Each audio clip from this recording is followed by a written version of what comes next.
घेणार आणि घेतच आम्ही देता देता घेऊ आम्ही आणखी वेळ घेऊ हळूहळू.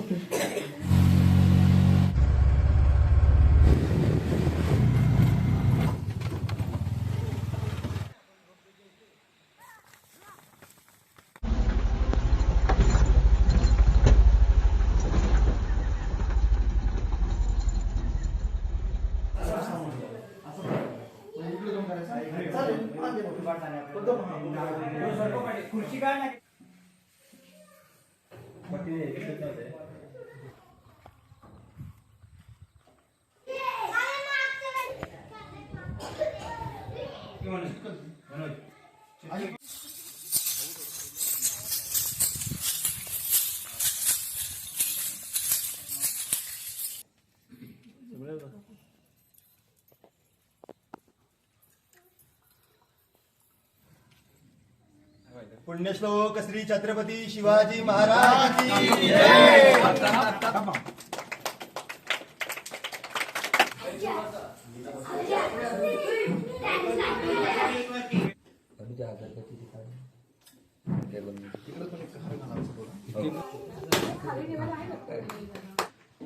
ती वरची कट करायची वरची की आपली मुलं जेव्हा खाली बसत होते लिहिता येत नव्हतं तेव्हा जेव्हा त्यांच्या लक्षात बघितलं त्यांच्या लक्षात आल्यानंतर त्यांनी जी आपल्यासाठी भेटवस्तू देणगी दिली ती खूप मोलाची आहे. त्याच्यामुळं आजचा क्षण आपल्या गावाच्या शाळेच्या इतिहासात लिहिण्यासारखा आहे. तो लिहिलाही जाईल आणि लिहिला त्यासाठी जोरदार काय होतं जोरदार.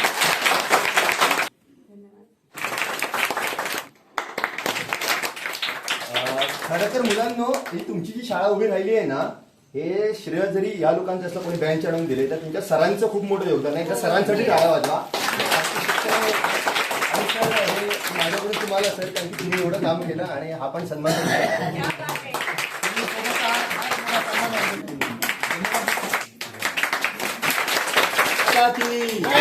हिंदू राष्ट्रपती. मला कौतुक सणीचंच नाहीये तर मला सरांकडून काय आलं की हे जे बेंच त्या बेकरे गावातून इथपर्यंत आणण्याची जबाबदारी इथल्या स्त्रियांनी घेतली. सरांनी मला व्हिडिओ दाखवला की एक स्त्री तो एक बेंच उचलून घेते म्हणजे खूप कौतुकाची गोष्ट आहे ही. म्हणजे त्यांच्या मुलांसाठी त्यांनी केलेली धडपड आम्हाला दिसून आली. मग आम्ही का करू नये.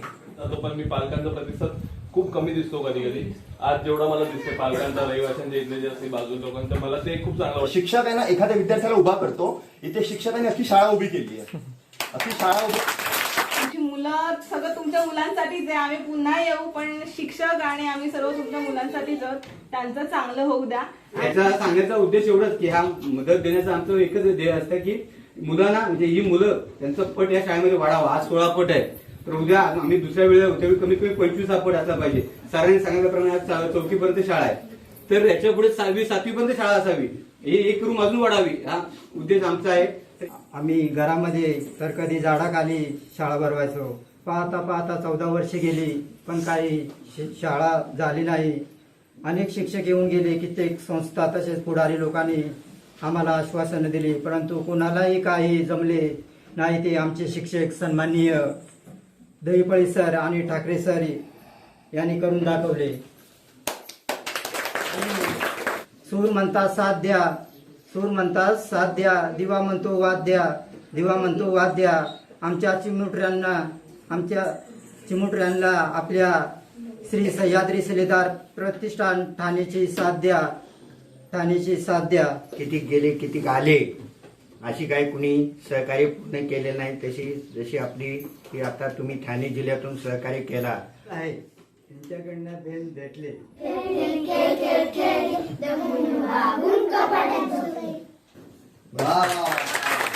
आपल्याला आपल्या शाळेला मुलांना बसण्यासाठी ज्या बेंच दिल्या हे आम्हाला एवढं अप्रूप वाटलं सर तुमच्या प्रतिष्ठानकडनं की एवढा मोठा खर्च म्हणा किंवा एवढी मोठी वस्तू इथपर्यंत आणून आमच्या शाळेसाठी देणं आम्हाला खूप अप्रूप वाटलं. आम्ही दोनच अप्रूप वाटले शाळेच्या इमारतीचा आणि हे बेंचचा. ह्या बेंचवरती बसून आमची मुलं भविष्याचा धडा गिरवणार आहे आमचे. आणि सगळ्या आमच्या माता भगिनी आहेत ना एवढ्या सहकार्य करतात की त्या मी त्यांचं कालचं अक्षरशः दुःख बघितलं. तिथून उचलून दिल्यानंतर काही नाही वाटलं पण जेव्हा ते इथं आल्या ना इथे आल्यानंतर त्यांचे चेहरे बघण्यासारखे इथं. आणि जर मोकळा येतो ना मोकळा चालत तर आम्हाला इथं आल्यानंतर काय होतं फक्त आम्हालाच माहिती. आणि त्यांनी एवढं ओझं डोक्यावर उचलून आणून इथं टेकवलंय म्हणजे त्यांची कमाल म्हणाल पाहिजे. त्यांच्यासाठी ना जोरदार टाळ्या वाजायच्या. सगळ्यांनी मजुरी काम करते. सगळे ते मजुरी काम बुडवून आज इथं उपस्थित राहून सगळा खर्चासकट, कामासकट, श्रमदानासकट सगळं त्यांनी केलं. मी काहीच केलं नाही, फक्त एक आवाज दिला.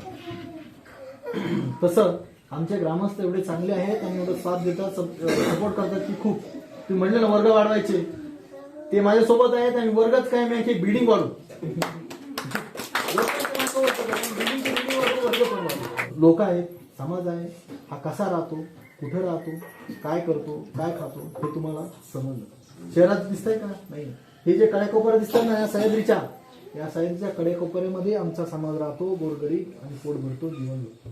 हे तुम्ही बघितले. आता आम्ही आल्यानंतर जेव्हा बघितलं ना इथं शाळाच नाही म्हणल्यानंतर गाव कुठून आलं आणि शाळा नाही म्हणजे ज्ञानच कुठून आलं हा प्रश्न पहिला पडला होता आम्हाला. एका गावात शाळा आणि मंदिर असावा, मंदिर आणि शाळा असावं. जिथं मंदिर असतं तिथं लोक जाऊन बसतात, शाळा असते तिथं ज्ञान घेतात. जर बसायलाच ही दोन ठिकाण नसतील तर ते गाव म्हणता येईल का? नाही. आमच्या दाण्याच्या शाळेकडनं सह्याद्री शिलेदाराचं खूप खूप आभार आणि आलेल्या मावळ्यांचं खूप खूप आभार. त्यांसाठी सगळ्यांनी एकदा जोरात टाळ्या वाजायच्या. तुमचं किती कौतुक करू किती नाही असं झालंय आम्हाला, परंतु जेवढं बोलतो तेवढं कमीच आहे.